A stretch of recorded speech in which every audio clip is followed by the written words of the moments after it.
भागे गए घर वाले, भागे गए आगे में सारे से पहली में किसी तो आगे वो कत्ल हुई पड़ी थी। ये रिश्ता मांग रहा था अपनी भाभी से कि आप अपनी छोटी बहन से मेरी शादी कराओ।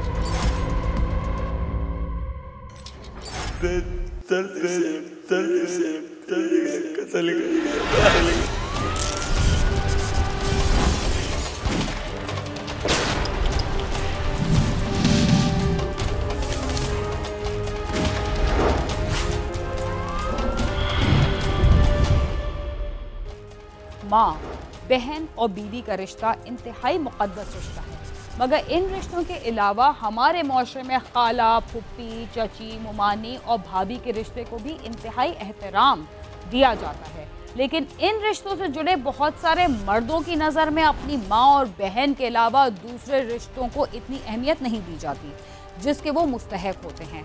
बहुत सारे निजी इदारों के आदादोशुमार इस बात के गवाह हैं कि बच्चों, ख़वातीन के साथ पेश आने वाले ज़्यादातर वाक़यात में उनके करीबी रिश्तेदार या ऐसे लोग मुलविस पाए जाते हैं जिनके उनके घरों में अक्सर आना जाना हो। ख़वातीन के साथ जुल्म और ज़्यादती की वारदातें रोज़ाना हमारे सामने आती हैं और ख़वातीन के ख़िलाफ़ होने वाले जराइम को रोकने वाले कुछ सरकारी और गैर सरकारी इदारे इस सिलसिले में अपनी कोशिश भी जारी रखे हुए हैं। लेकिन हमारे शहर और गांवों में ख़वातीन पर होने वाले मज़ालिम का सिलसिला उसी तरह जारी है। कुछ अर्सा कबल कराची के इलाके लियाकताबाद से भी पुलिस को एक घर से गला कटी लाश मिली थी, मगर इस बात का पता नहीं चल रहा था कि उस पर यह जुल्म किसने किया है। पुलिस की तफ्तीश आगे बढ़ी तो मुअम्मा भी हल हो गया और पता चला कि इस कत्ल में कोई और नहीं बल्कि घर का ही एक फर्द मुलविस था।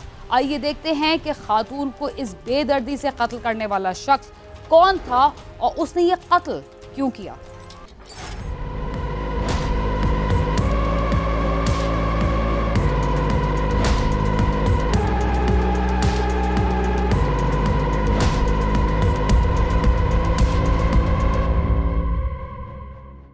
मुल्क भर में ख़वातीन के साथ जिनसी ज़्यादती, जिस्मानी तशद्दुद और इन्हें हिरासा करने के वाक़यात आम हैं। ये वाक़यात किसी एक शहर या गांव में नहीं बल्कि पूरे मुल्क की गली गली में हमें नजर आते हैं। ज़ाती अनाद और रंजिशें भी अक्सर संगीन नताइज की वजह बनती हैं और बदले की आग भी इनकी जिंदगी को राख बना देती है। ऐसा ही एक दिल दहलाने वाला वाक़या 23 दिसंबर की शाम लियाकताबाद में झंडा चौक के करीब पेश आया, जहां एक मकान से 2 बच्चों की मां की गला कटी लाश बरामद हुई। 15 की इत्ला पर पुलिस मौके पर पहुंची और लाश को पोस्टमार्टम के लिए अब्बासी शहीद अस्पताल मुंतकिल कर दिया। इब्तदाई तफ्तीश के दौरान पुलिस ने खलील नामी शख्स को हिरासत में लिया जो मकतूला फायजा का शौहर था।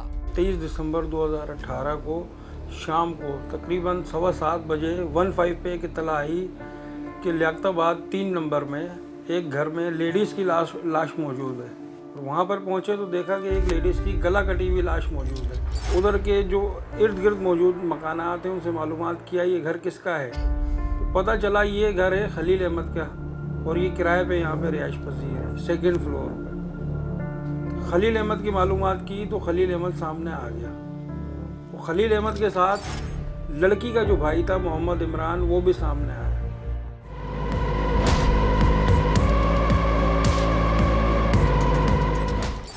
जब फायजा के कत्ल की तफ्तीश शुरू हुई तो पुलिस के सामने आने वाले हालात और वाक़यात से क्या नतीजा सामने आया, उसके कत्ल में कौन मुलविस था और वो इस वारदात के बाद कहां फरार हो गया था, आइए हम आपको बताते हैं।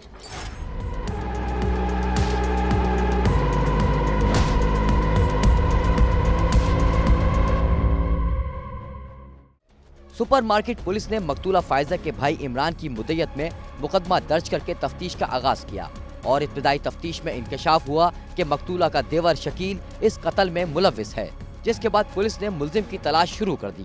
मुद्दई इसमें है एफआईआर में, एफआईआर नंबर है 317/2018 अंडर सेक्शन 302 ताज़ीरात पाकिस्तान। इसमें मुद्दई है मोहम्मद इमरान जो कि मकतूला है फायजा उसके सगे भाई है। अब इनके बयान की रोशनी में और जो मकतूला के शौहर हैं खलील अहमद उनके बयान की रोशनी में ये बात सामने आई कि ये कत्ल किया है मकतूला के देवर ने और खलील के सगे भाई शकील ने। एफआईआर हो गई। एफआईआर के बाद एसआईओ साहब ने एक टीम तश्कील दी कि इस मुलजिम को जल्द से जल्द गिरफ्तार किया जाए। SIO साहब की सरबराही में टीम ने अपनी वर्किंग शुरू की, अपने मुखबर ख़ास का जो नेटवर्क फैलाया और अल्हम्दुलिल्लाह आज इसको गिरफ्तार करके लाए हैं। मकतूला फायजा के भाई ने क्राइम सीन की टीम को बताया कि उसे फोन पर इत्तला मिली थी और जब वो अपनी बहन फायजा के घर पहुंचा तो उसकी लाश खून में लथपथ पड़ी थी, जिसे उसके देवर ने इंतहाई बेदर्दी से कत्ल किया।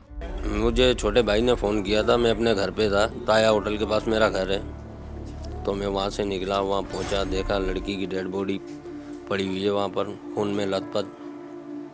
कुछ देर के बाद पुलिस आ गई, उन्होंने लाश को उठाया और ले गए। हम लोग थाने में पहुँचे FIR के सिलसिले में, और थाने में पहुँचने के बाद में कुछ देर के बाद में वहाँ पर पता चला कि वो लड़का अरेस्ट हो गया। मकतूला के शौहर खलील ने बताया कि इसकी 6 साल कबल फायजा से शादी हुई थी। वकुए के रोज काम पर से वापस आ रहा था कि उसे रास्ते में गांव से फोन आया कि मेरे भाई शकील ने मेरी बीवी को कत्ल कर दिया है। मेरी शादी को मैक्सिमम 6 साल होने वाले हैं। जिस टाइम ये वाक़या हुआ तो मैं अपनी ड्यूटी पे था, वहाँ से मैं ड्यूटी अपनी पूरी करके निकला हूँ। तकरीबन 7 सवा 7 का टाइम था तो मुझे गांव से फ़ोन आया मेरे बहनों का कि खून खराबा कर दिया इसने। तो मैं वहाँ से निकला, रिक्शा करवा के यहाँ आया, यहाँ से 4 नंबर पे उतारा उसने मुझे, मैं वहाँ से भागा हूँ। मैं घर आया हूँ, घर आके देखा तो दुनिया उजड़ी हुई थी मेरी। पुलिस का कहना है कि मुलजिम अपनी भाभी को कत्ल करने के बाद कराची से फरार होने की कोशिश कर रहा था कि उसे बस स्टॉप से गिरफ्तार कर लिया गया। मुलजिम ने दौरान तफ्तीश भी कत्ल का एतराफ़ किया है। मुलजिम अपने जुर्म का एतराफ़ कर रहा है। अब ये शहर छोड़ने की तैयारियों में था, तो इसी दौरान हमें इत्तला मिली कि ये अपने एक फ्रेंड से मिलेगा। तो हमें पहुँचे वहाँ पे, पूरी टीम तश्कील दे के तो इसको गिरफ्तार करके लाए।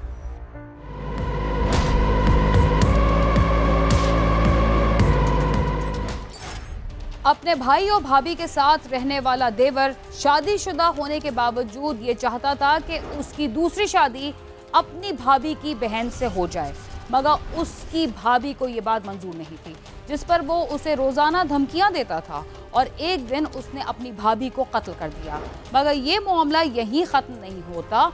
इसके बाद जो कुछ हुआ उसके बारे में भी हम आपको बताना चाहते हैं, मगर यहाँ वक्त हुआ एक मुख्तसर से वक्फे का, जिसके बाद दोबारा हम आपके साथ होंगे।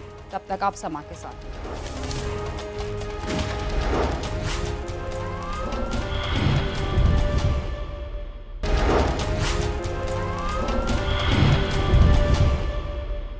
प्रोग्राम क्राइम सीन में एक बार फिर खुशामदीद।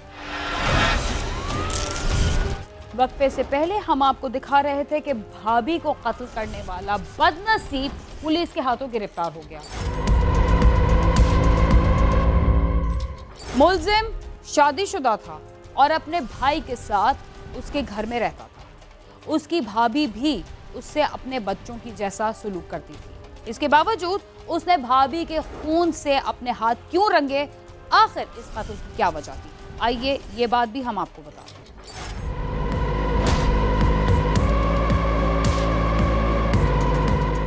सुपरमार्केट शोबा तफ्तीश के अफसर बताते हैं कि मुलजिम ने दौरान तफ्तीश बताया कि वो अपनी भाभी की बहन से शादी करना चाहता था, जबकि मुलजिम पहले से शादीशुदा था, जिसकी वजह से मकतूला ने शादी से इनकार कर दिया था। वही मामला थे जो इसके भाई ने भी हमें बताया कि ये रिश्ता मांग रहा था अपनी भाभी से कि आप अपनी छोटी बहन से मेरी शादी कराओ। कहीं इनकी एक सेटिंग हुई कि भाभी ने कहा कि आप अपनी बीवी को तलाक दे दो, जो इससे शादी हुई थी 1.5 साल पहले। तो इसने भाभी की बात में आके अपनी पहली बीवी को तलाक दे दिया। अब कुछ हकाइक भाभी के सामने कुछ और सामने आए तो भाभी ने इसको इनकार कर दिया कि मैं आपकी शादी नहीं कराती हूँ अपनी बहन से, आपका ट्रैक रिकॉर्ड अच्छा नहीं है। उस बात पे इनकी अनबन हुई है। मकतूला की बहन का कहना है कि हमें फोन पर बताया कि फायजा के घर में झगड़ा हुआ है और जब हम उसके घर पहुंचे तो वहां उसकी लाश पड़ी थी। हमें तो फ़ोन आया था हमारे घर पे कि फ़ायज़ा वालों के घर पे झगड़ा हो गया, ऐसे ही कोई मैंने छोटे मोटी की बात हो गई होगी।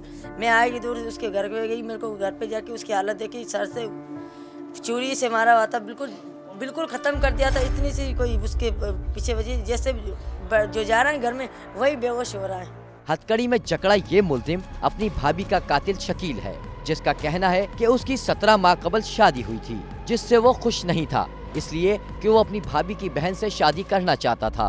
मेरी शादी हुई थी भी कम से कम 17-18 महीने पहले। तो उसके बाद जो है शादी होने के बाद मुझे मेरी बीवी पसंद नहीं थी।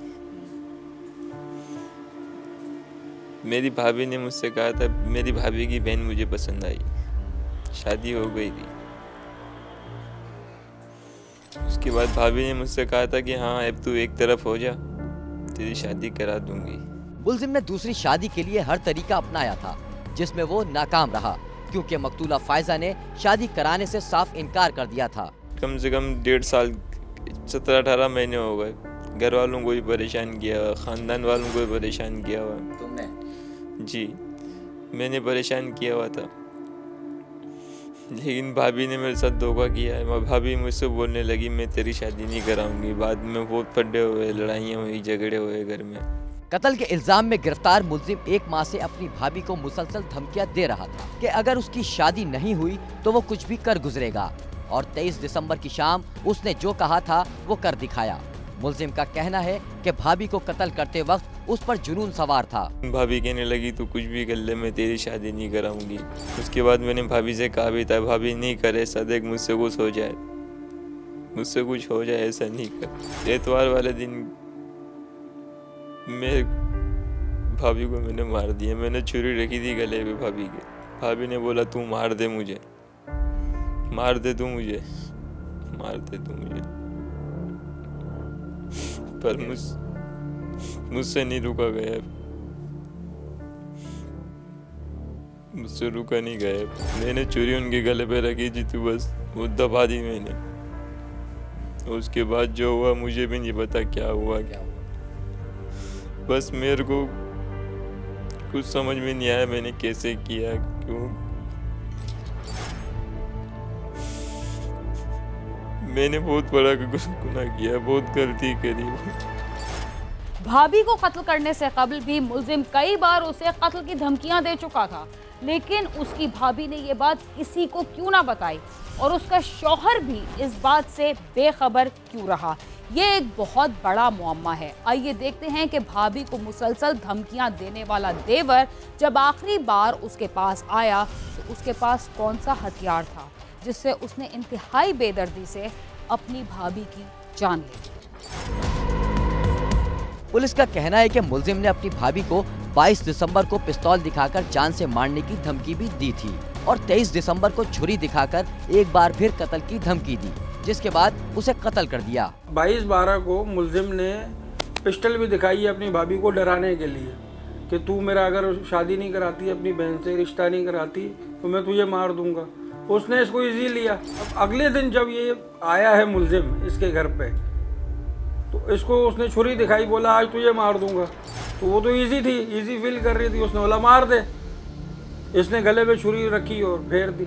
मुलजिम ने बताया कि उसने 3500 का गैर कानूनी पिस्तौल भी खरीदा, जिसे वो भाभी को दिखाकर धमकाता रहा। 22 दिसंबर को उसने 300 रुपए की छुरी खरीदी थी और उसे जैकेट में रखकर घूमता रहा। पिस्टल साहब मैंने 3.5 साल पहले खरीदा था, लेकिन मैंने पिस्टल से दिखाया, लेकिन मैं खुद कंट्रोल कर जाता था। इतना कंट्रोल करता था कि बस मैं मार नहीं पाता था। मारने से एक दिन पहले मैंने छुरी खरीदी थी, 300 रुपए की खरीदी थी। छुरी को मैंने हफ्ते वाले दिन ली थी, इतवार तक मेरी जेब में ही थी, जैकेट के पॉकेट में। पुलिस का कहना है कि मुलजिम ने 3 रोज कबल अपनी भाभी को कत्ल करने का मंसूबा बनाया था, और इसी मंसूबे के तहत उसने छुरी खरीदी और 23 दिसंबर को अपने काम से छुट्टी भी की थी। ये इसने प्री प्लान किया है कि 2 से 3 दिन पहले इसकी वालदा गांव गई है, तो वालदा के गांव जाने के एक दिन बाद ये गया मार्केट और वहाँ से ये छुरा खरीद के लाया है, जो आपने अभी देखा है। ये छुरा खरीदा है और छुरा लेकर ही घर में मौजूद था। सुबह जब इसका भाई काम पे गया है तो ये काम पे नहीं गया, ये काम पे नहीं गई, घर में मौजूद रहा, सोता रहा। शाम को उठा है जब 4-5 बजे के दरमियान, फिर जो है ना इसने वो भाभी से चपकली शुरू की। तो इसने भाभी को छुरी रख दी गले पे और बोला मैं तेरा गला काट देता हूँ। भाभी ने बोला काट दे। इसको इतना ही होश नहीं रहा कि इसने भाभी का गला काटा है, इसका अपना हाथ भी कटा है। गिरफ्तार मुलजिम ने बताया कि उसने अपनी भाभी को कत्ल करने से पहले अपने बड़े भतीजे को पैसे देकर घर से बाहर भेजा और छोटे भतीजे को अपने मोबाइल फोन पर गेम लगाकर किचन में बैठा दिया था। मुलजिम ने कत्ल के बाद नहा धोकर कपड़े तब्दील किए और फरार हो गया। बड़ा वाला बाहर चला गया था, मैं घर गया था, दोनों घर थे, वो छोटा वाला घर पे ही था, बोर्ची खाने में था, वो कार्टून देख रहा था मेरे मोबाइल में। बस मैं फिर छोड़ के घर से निकल गया था। कपड़े मैंने तार पर सूखे हुए थे, गीले थे, ये वाले जो पहना हुआ कपड़े, वो कपड़े मेरे भी खूनम खून हो गए। फिर मैंने कपड़े खोले, ये वाले कपड़े में जालबन डाल के पहन के घर से निकल गया। फिर मैं मकतूला के शौहर का कहना है कि उसे इस बात का इल्म नहीं था कि उसके भाई का अपनी भाभी से किसी बात पर तनाज़ा चल रहा है। नहीं, कभी भी नहीं की उसने ऐसी मुझसे बात, कभी भी नहीं की ऐसी बात। ऐसी अगर करते तो मैं उसको, उससे पहले मैं उसको अलग कर देता था, क्योंकि जान से बढ़कर कुछ भी नहीं होता इंसान की। क्योंकि उसने तो एक खाली मेरी ज़िंदगी नहीं ख़राब की, उसने मेरे बच्चों की मुस्तकबिल ख़राब कर दिया। उसने उन बच्चों की ममता छीन ली उनसे। मुलजिम 6 साल से अपने भाई और भाभी के साथ ही रहता था और वो ही इसकी किफ़ालत करते थे। मुलजिम का कहना है कि इसके भाई और भाभी ने उसे अपनी औलाद की तरह रखा हुआ था। मैं 6 साल से मेरे भाई भाभी के साथ ही हूँ, बकाए 2 भाई और उनके साथ नहीं हूँ, मैं उनके साथ ही रहा हूँ। मेरी तो माफी भी नहीं होनी चाहिए, मैंने बहुत। मकतूला की खाला का कहना है कि हमें मालूम नहीं था कि फायजा और इसके देवर के दरमियान शादी के मामले पर कोई बात हुई थी।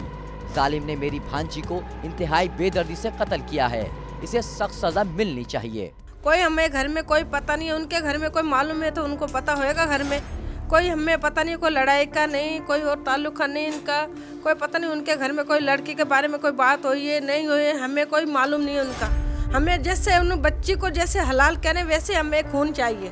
मकतूला फायजा की मां अपनी बेटी को याद करके ज़ारो कतार रोती रही और आला हुक्काम से अपील करती रही कि इसकी बेटी के कातिल को सख्त सजा दी जाए। मेरे को मामले का कुछ नहीं पता, मेरे को क्या पता क्यों नहीं करा, क्यों करा पता नहीं। कोई लड़ाई झगड़ा बेहोश हुआ, क्या हुआ, मजाक करा तो हम भागे गए, घर वाले भागे गए। आगे में सारे से पहले मैं घुसी तो आगे वो कत्ल हुई पड़ी थी।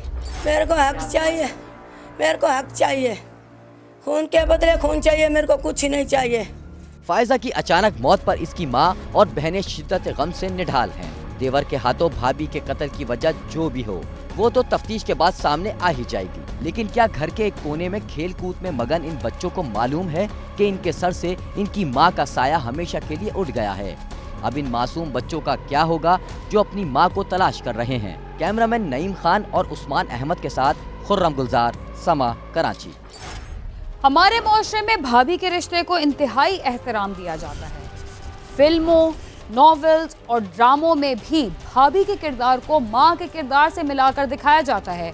लेकिन कुछ लोग हर्ष और हवस में इतने अंधे हो जाते हैं कि वो इस मुक़द्दस रिश्ते की लाज भी नहीं रखते और मामूली से फ़ायदे या लालच में आकर ऐसा कदम उठाते हैं जो ना सिर्फ माशरे में उनकी बदनामी का बायस बनता है बल्कि दूसरों की ज़िंदगी के साथ उनका अपना मुस्तकबिल भी दांव पर लगा देता है।